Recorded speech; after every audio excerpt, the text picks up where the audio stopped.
Cloud storage क्या है और यह कैसे काम करता है? जब फोन बताता है कि आपकी स्टोरेज लगभग भर गई है और सब कुछ क्लाउड में भेजने का सुझाव देता है, बहुत से लोग इसे इस्तेमाल करते हैं और यह काम करता भी है। लेकिन ज्यादातर लोगों को पता ही नहीं होता कि फाइलों के साथ वास्तव में क्या हो रहा है। इस वीडियो में मैं सीधे तरीके से बताना चाहता हूं कि क्लाउड स्टोरेज क्या है, यह कैसे काम करता है और अपने फाइलों को केवल कंप्यूटर या फोन में रखने की बजाय किसी बाहरी स्थान पर रखने के फायदे और नुकसान क्या हैं। असल में क्लाउड स्टोरेज क्या है? सरल है, फाइलों को केवल एचडी, पेन ड्राइव या एसएसडी जैसे भौतिक उपकरणों में रखने के बजाय आप इंटरनेट से लगातार जुड़े विशेषज्ञ कंपनियों के कंप्यूटरों में जगह किराए पर लेते हैं। ये कंप्यूटर बड़े डेटा केंद्रों में होते हैं, सर्वर, बिजली, ठंडा रखने और सुरक्षा सिस्टम से बने भवनों में।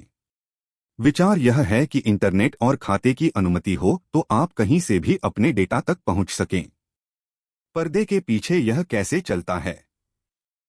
जब आप कोई फोटो क्लाउड में भेजते हैं तो वह हवा में गायब नहीं होती। वह डेटा में बदलकर इंटरनेट के माध्यम से चुने हुए प्रदाता के सर्वरों तक भेज दी जाती है। वहां उसे डिस्क में सहेजा जाता है और अक्सर कई उपकरणों या अलग अलग स्थानों पर कॉपी किया जाता है ताकि खोने का जोखिम कम हो। पहुंच लॉगिन, पासवर्ड, दो चरणीय प्रमाणीकरण से सुरक्षित रहती है और कई सेवाओं में फाइलें भेजते समय और संग्रहित रहते समय एन्क्रिप्ट होती हैं।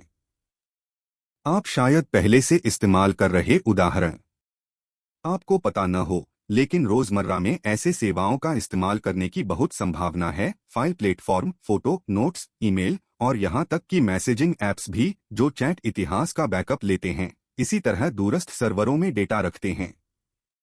अंतर इनके उद्देश्य में होता है, कुछ बैकअप पर ध्यान देते हैं, कुछ दस्तावेज सहयोग पर, कुछ स्वचालित संगठन के साथ फोटो भंडारण पर, आदि।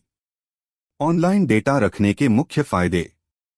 पहला लाभ यह है कि आप अपने खाते से जुड़े किसी भी उपकरण से फाइलें खोल सकते हैं। यदि कंप्यूटर खराब हो जाए तो आपके डेटा सुरक्षित रहते हैं क्योंकि वे सिर्फ उसी उपकरण में बंद नहीं थे। दूसरा लाभ लागत और लचीलापन है। कई एचडी खरीदने के बजाय आप जरूरत के अनुसार क्लाउड स्पेस बढ़ाया घटा सकते हैं और नियमित भुगतान कर सकते हैं। कंपनियों में यह आम है क्योंकि इससे अपनी इंफ्रास्ट्रक्चर पर बड़ा निवेश नहीं करना पड़ता।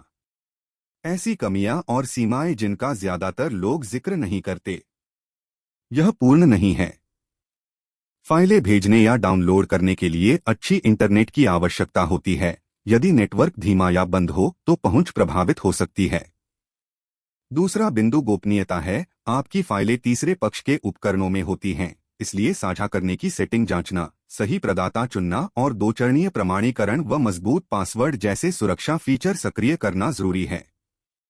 इसके अलावा लागत नियमित होती है और अधिक स्टोरेज पर बढ़ भी सकती है। क्या इसे इस्तेमाल करना फायदेमंद है और सुरक्षित शुरुआत कैसे करें? आखिर में क्लाउड इंटरनेट पर किराए का एक विशाल अलमारी जैसा है। आप उसे देख नहीं सकते, लेकिन सही चाबी हो तो कहीं से भी उसके दरवाजे खोल सकते हैं। शुरू करने का सबसे सरल तरीका है फोन का क्लाउड बैकअप चालू करना या किसी मुफ्त योजना वाले फाइल सेवा को आजमाना। फिर धीरे धीरे तय करें कि क्लाउड में क्या रखना उचित है। महत्वपूर्ण तस्वीरें, दस्तावेज, काम के प्रोजेक्ट और बैकअप। अब सोचें, यदि आज आपका फोन या लैपटॉप खो जाए तो क्या क्या साथ में गायब होगा? यदि जवाब है बहुत कुछ, तो शायद क्लाउड इस्तेमाल करने का समय आ गया है। और हमेशा सुरक्षा और गोपनीयता पर ध्यान रखें।